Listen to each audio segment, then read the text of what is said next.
অবশেষে জট কাটল। পুরনো ভবন থেকে নতুন ভবনে স্থানান্তরিত হলো নারায়ণগড় পঞ্চায়েত অফিস। বুধবার দুপুরে ফিতে কেটে সেই নতুন ভবনের উদ্বোধন করলেন নারায়ণগড়ের বিধায়ক সূর্যকান্ত অট্ট। প্রশাসন সূত্রে খবর, বৃহস্পতিবার থেকে নতুন ভবনে শুরু হবে পরিষেবা প্রদানের কাজ। প্রসঙ্গত, নারায়ণগড়ের কসবা এলাকায় 1979 সাল থেকে ছিল গ্রাম পঞ্চায়েত ভবন। বর্তমানে সেই ভবনটির অবস্থা বেহাল হওয়ায় 2017 সালে প্রায় 1 কিলোমিটার দূরে রাজ্য সড়কের পাশে পদ্মপুর এলাকায় নতুন ভবন তৈরির সিদ্ধান্ত নেওয়া হয়। প্রায় কোটি টাকা ব্যয়ে সেই স্থানে তৈরি করা হয় নতুন পঞ্চায়েত ভবন। 2022 সালে শেষ হয় নতুন ভবন তৈরির কাজ। গত মে মাসে নতুন ভবনে পঞ্চায়েত অফিস স্থানান্তরিত করতে গেলে স্থানীয়দের বাধার মুখে পড়ে প্রশাসন। সেই সময় পিছিয়ে যায় স্থানান্তরকরণের প্রক্রিয়া। পরবর্তীকালে প্রশাসনের উদ্যোগে বুধবার এক অনুষ্ঠানের মধ্য দিয়ে নতুন ভবনে স্থানান্তরিত করা হয় নারায়ণগড় পঞ্চায়েত অফিস। বিডিও কৌশিক প্রামাণিক বললেন, দীর্ঘদিন ধরে নতুন ভবনটি তৈরি হয়েছিল। পুরনো ভবনের ছাদের চাঙড় খসে পড়েছিল। জায়গার সংকুলান হওয়ায় পরিষেবা প্রদানের সমস্যা হচ্ছিল। আগামী বৃহস্পতিবার থেকে নতুন ভবন থেকে সাধারণ মানুষকে পরিষেবা প্রদান করা হবে।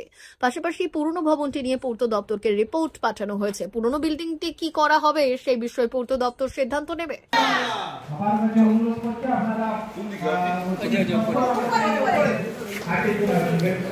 যেখানে এসএইচএস বিল্ডিং আছে, সুন্দর একটা বড় ফাঁকা ফাইসলা জায়গা আছে, সুন্দরভাবে আপনারা আসবেন। সবাই সাধারণ মানুষ প্রধান কাছে এবং আধিকারিকদের কাছে সবাই যে যার কাজ নিয়ে আসবেন। এখানে পঞ্চায়েতের পক্ষ থেকে সবাই কাজ করে দেওয়ার সবাই চেষ্টা করবে। প্রধান আছেন, আধিকারিকরা থাকবেন। সুন্দর সুষ্ঠুভাবে এই অঞ্চল অফিস পরিচালিত হবে এই কামনা করে আমি আমার ছোট্ট কথা শেষ করছি। সবাইকে আবার আমার তরফ থেকে নমস্কার। দাদা, আমার সময় হয়েছে। তার আলোচনা ভিত্তিক একটা সুন্দর পরিবেশ পরিস্থিতির মধ্য দিয়ে এই অঞ্চল অফিস স্থানান্তরিত হবে। তার কারণ সুবর্ণা বলেছে যে ওইটা পরিত্যক্ত অবস্থায় আছে, যে কোনো মুহূর্তে কোনো কিছু অঘটন ঘটতে পারে। সেই জন্য আমাদের সরকারের পয়সা ব্যয় করে প্রায় 45 থেকে প্রায় 50 লক্ষ টাকা ব্যয় করে আপনাদের এই জায়গায় একটা অফিস হয়েছে, গ্রাম পঞ্চায়েত অফিস। সুতরাং এখানে কোনো বিদ্বেষ, কোনো রেশারেশি না। আমরা সবাই কি আপনারা রয়ে বিব্রত রইতে আসে নাই কেহ আমারই পরে, সকলের পরে সকলে আমরা প্রত্যেকে আমরা পরে করি। সুতরাং এখানে কোনো রেশারেশি না। মানুষ আমরা জন্মগ্রহণ করেছি, পরস্পরের সহযোগিতা কল্যাণ সাধনের মধ্য দিয়ে গড়ে উঠেছে মানব সভ্যতা। সুতরাং এখানে কোনো বিদ্বেষ নয়, কোনো রেশারেশি না। সুতরাং আজকের এই অফিস একটা সুন্দর জায়গায় অবস্থান করেছে। আমাদের মধ্যে কোনো বিভেদ থাকবে না। রবীন্দ্রনাথ বলেছিলেন যে নানা ভাষা নানার মধ্যে নানা পরিধান, বিবিধের মাঝে দেখো মিলন মহান। এটাই মিলন মহান, এটাই মিলন। আজকে দাঁড়িয়ে কথা বলা, বসিয়ে কথা বলতে দেওয়ার মতো আমাদের অফিসে কোনো জায়গা ছিল না। আমি দুবার ভিজিট করেছি, তাতে আমিও সমস্যাটা দেখেছি। মাননীয় ব্লকের বিডিও সাহেব তিনি গত কয়েক মাস আগে তিনি নিজে যখন পরিদর্শনে আসেন একটি কাজে, তিনি নিজে যখন চাক্ষুষ দেখেন বৃষ্টি পড়ছে, ছাদ ফুটে অফিসের কর্মচারীরা পেপার পত্র গুছিয়ে নিয়ে একটা কোণাতে ঢাকা দিয়ে রেখে দাঁড়িয়ে আছে। কিছুক্ষণ পরে একটি চালা খুলে পড়ছে। আমি বিডিও সাহেব সিদ্ধান্ত নিলেন যে অফিসটি একটি নতুন অফিস কোথায় হয়েছে আমাকে তোমরা দেখাও। মাননীয় সেক্রেটারি মাননীয়াকে আমি মঞ্চে আসার জন্য বলবো যে তিনি মঞ্চে আসুন এবং ওনাদের উদ্যোগে এই অফিসটি দেখানো হয়।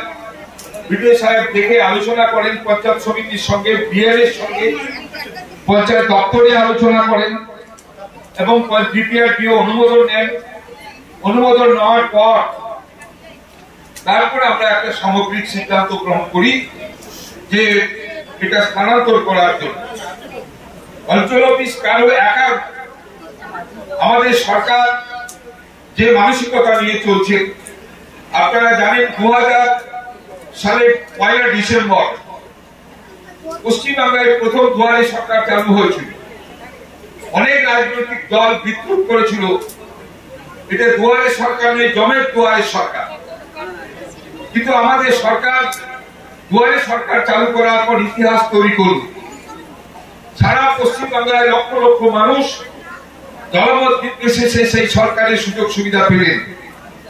এটাই গ্রাম পঞ্চায়েতের উদ্দেশ্য, যে উদ্দেশ্য মাননীয় আমাদের জাতির জনক মহাত্মা গান্ধী, যিনি যে প্রকৃত স্বরাজের কথা বলছিলেন, যে মহাত্মা গান্ধী তিনি বলেছিলেন ক্ষমতা বিকেন্দ্রীকরণ, পঞ্চায়েত ব্যবস্থার মধ্য দিয়ে মানুষের যাতে ক্ষমতা বিকেন্দ্রীকরণ হয়। আমরা তিনটি সরকার নির্মাণে ভোট দিই। একটা সরকার নির্মাণে ভোট দিই ভারত সরকার চালানো, সেই নির্বাচনটার নাম লোকসভা নির্বাচন। আরেকটি সরকারকে ভোট দেই রাজ্য সরকার নির্বাচন, সেটা বিধানসভায় নির্বাচনে আমরা বিধায়ককে ভোট দিই, কে বিধায়ক হবে। আরেকটা নির্বাচন, যে নির্বাচন অত্যন্ত গুরুত্বপূর্ণ, আমার সরকার, আমার গ্রামের সরকার কে হবে, কারা পরিচালনা করবে। আমরা গ্রাম পঞ্চায়েত মেম্বার, পঞ্চায়েত সমিতি মেম্বার, জেলা পরিষদ মেম্বারদের ভোট দিই। এই নির্বাচনটা আমাদের বাংলা কেন সারা ভারতবর্ষে একটা গুরুত্বপূর্ণ নির্বাচন। মহাত্মা গান্ধীর ভাবনাকে সামনে রেখে ক্ষমতা বিকেন্দ্রীকরণের একটা চেষ্টা, এবং সেই ক্ষমতা বিকেন্দ্রীকরণের মধ্য দিয়ে গ্রাম পঞ্চায়েত পরিচালিত হয় এবং সুষ্ঠুভাবে নারায়ণগঞ্জ ব্লকে 16টা গ্রাম পঞ্চায়েত পরিচালনা হয়। অভিযোগ মানুষের থাকতে পারে, কিন্তু যে অভিযোগ থাকে সেই অভিযোগ আমরা অনেক সময় তার ব্যবস্থা গ্রহণ করি। 6 নম্বর গ্রাম পঞ্চায়েতের ক্ষেত্রে সরকার যে ভূমিকা গ্রহণ করবে, সেই 6 নম্বর গ্রাম পঞ্চায়েত মানুষের প্রয়োজনে, মানুষের কল্যাণে তার কাজ করতে বাধ্য থাকবে। এবং আমি দায়িত্ব নিয়ে বলছি, এই 6 নম্বর অঞ্চল গ্রাম পঞ্চায়েত পরিচালনা করার ক্ষেত্রে আমার নিজস্ব একটা দৃষ্টিভঙ্গি থাকবে এবং আমার নিজের একটা চিন্তা ভাবনা এবং নজরের মধ্যে থাকবে, যাতে 6 নম্বর অঞ্চল নারায়ণগঞ্জ ব্লকের মধ্যে সব থেকে বড় অঞ্চল। এই অঞ্চলে আদিবাসী ভাইরা যেমন আছেন, তপশিলি ভাইরা যেমন আছেন, এসসি এসটিরা যেমন আছেন, আমাদের মুসলিম সম্প্রদায়ের মানুষজন আছেন, সমস্ত মানুষের যাতে কল্যাণ আমরা করতে পারি, প্রয়োজনীয় ব্যবস্থা গ্রহণ করতে পারি, এই গ্রাম পঞ্চায়েতের পক্ষ থেকে সদা সতর্ক ভূমিকা আমাদের পক্ষ থেকে থাকবে। সর্বোপরি আরেকটি আমি সমস্যা লক্ষ্য করে দেখলাম, যে আমি সেক্রেটারি মহোদয়াকে জিজ্ঞেস করেছিলাম অঞ্চল অফিসে আসার জন্য যে কোনো এই বৃষ্টি হলে মানুষ কি করে যাবে কাদায়। আপনারা যে জায়গাটা বসে আছেন, বৃষ্টি হলে এই জায়গাটা কাদা হয়ে যায়। এই জায়গাটা যাতে ব্লক বসানো হয়, তাতে আমি নিজে উদ্যোগ নিয়ে আগামী 6 মাসের মধ্যে এই সামনে জায়গাটা পুরোটা দেওয়ার ব্লক বসে দেওয়ার আমি তার পদ্ধতি গ্রহণ করবো। যদি আমার এমএলএ ফান্ড থেকে হয় সম্ভব, গ্রাম পঞ্চায়েত থেকে কি করা যায় করবো, নাহলে পঞ্চায়েত সমিতি জেলা পরিষদের পক্ষ থেকে যাতে মানুষ কোনো না সমস্যায় পড়ে তার প্রয়োজনীয় ব্যবস্থা হবে। এবং একটা জলের ট্যাঙ্ক বাইরে বসবে, পাবলিক এসে যাতে সহজে তার পানীয় জল পায়, এবং একটা শৌচালয় যাতে নির্মাণ হয়, শৌচালয়ে মানুষ তার ব্যবহার করতে পারে। এই প্রয়োজনীয় পদক্ষেপগুলো আমরা একের পর এক আমরা গ্রহণ করব।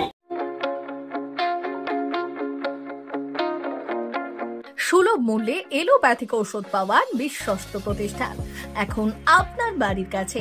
সুস্বাস্থ্য ফার্মেসি, বেলদা, সবুজপল্লী, বেলদা, পশ্চিম মেদিনীপুর। এখানে সমস্ত ধরনের এলোপ্যাথিক ঔষধ পাওয়া যায়।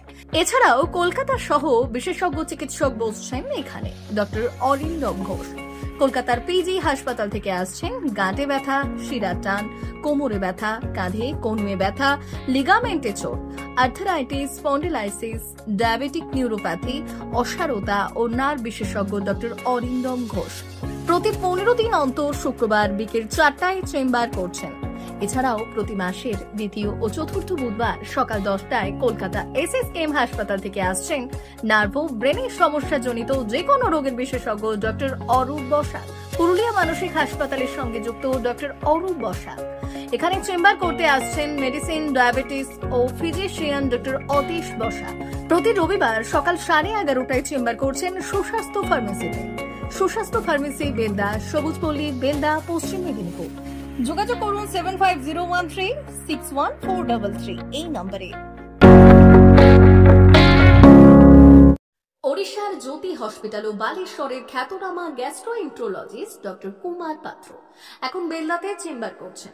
Kumar Patra MBBS, MD, ex এইসার গ্যাস্ট্রোএন্ট্রোলজিস্ট, সোনোলজিস্ট, ট্রেইনড ইআরসিপি। আসছেন আগামী 3রা আগস্ট রবিবার বিকেল 3:30 অনুকূল মেডিকেলে। Deuli hospital road, Belda, SDPO অফিসের কাছে। প্রতি ইংরেজি মাসের প্রথম রবিবার বিকেল 3:30 চেম্বার করছেন চিকিৎসক কুমার পাত্র। চিকিৎসকের পরামর্শ পেতে আজই চলে আসুন বেলদা অনুকূল মেডিকেলে। যোগাযোগ করুন এই নাম্বারে 8597553607 অথবা 9382656206।